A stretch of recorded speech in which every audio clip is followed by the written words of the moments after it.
கல்கி 2898 ஏடி இந்த படத்தோட ரிவ்யூ தான் இன்றைக்கி பார்க்க போகிறோம். ஓப்பனிங்லேயே இது தண்டா சினிமா அப்படின்னு சொல்லி ஓப்பன் பண்ணணும் தான் ஆசையாக இருந்துச்சு. ஆனால் படம் காலையில் போனதுலேருந்து முக்கால்வாசி நேரம் ஏன் இன்டர்வல் முடிஞ்சு அதுக்கப்புறமே வர 1 hour போர்ஷன் வரைக்குமே என்னடா படம் இது, எதுக்குடா இதை எடுத்து வச்சுக்கிறானுங்க, ஆளாளுக்கு ஒரு பில்டப் கொடுக்குறீங்க, சம்மந்தமே இல்லாமல் ஏதோ போயிட்டுருக்கு, என்ன படமே இல்லை இது, கிளம்பி போயிடலாம் அப்படின்ற ஒரு மைண்ட் செட்டுக்கே வந்துட்டோம். இன்னும் சொல்ல போனால் இதுக்காடா 600 கோடி செலவு பண்ணி இதை எடுத்தீங்க, இதுக்கு நீங்கள் எடுக்காமலே இருந்திருக்கலாமே அப்படின்ற அளவுக்குலாம் போயிடுச்சு. ஒரு போர்ஷன்லலாம் அமிதாப் பச்சனுக்கும் பிரபாஸுக்கும் கிளாஷ் ஒன்று வரும்.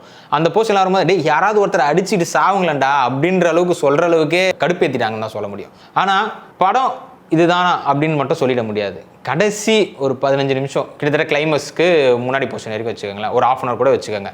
அந்த போர்ஷனில் டோட்டலாக இருந்த லேக் எல்லாத்தையும் அப்படியே தூக்கி சாப்பிட்ற மாதிரி ஸ்க்ரீன் பிளே அமைஞ்சிச்சு. ஏன்னா அந்தளவுக்கு ஒரு கூஸ்பம் மூமெண்ட்லாம் நடந்துச்சு.